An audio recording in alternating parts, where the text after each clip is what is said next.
America only fights weaker countries, blah blah blah. When you are ranked number 1 in global firepower, when the largest air force in the world is the US Air Force, and the second largest air force in the world is the US Navy, then any country you fight will automatically look like a weaker country, even if that country is Russia or China.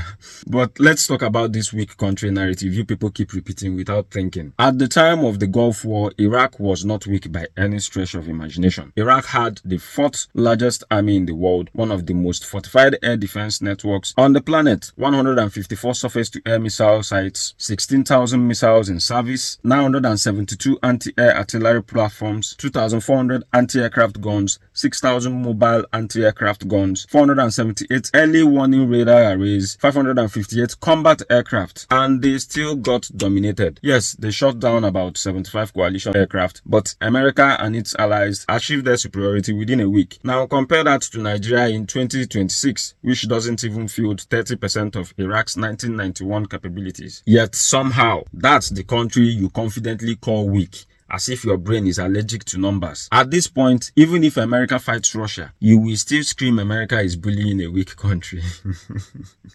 Because you don't analyze data, you react emotionally out of anti-Western sentiment. And the interesting part is, America already neutralized over 100 Russian Wagner mercenaries at the Battle of Kasham using tremendous air power. The same Wagner group some of you hype because of Burkina Faso, Mali and Niger. Meanwhile, Ukraine has exposed Russia as a paper tiger, but instead of accepting reality, you've invented a new excuse. Russia is not fighting Ukraine alone. They are fighting Ukraine plus NATO plus the whole world. But when we point out that Russia also has foreign fighters, Nigerians, Kenyans, Central Asians, you start shouting Western propaganda because Al Jazeera automatically becomes Western media for you once they are not reporting on Israel but on Russia. When I tell you that North Korea literally sent troops to help Russia, suddenly you people become comedians. They just have a mutual defense pact. They were only clearing minds. Oh wow, that sounds like a guy telling a girl, relax, just the tip.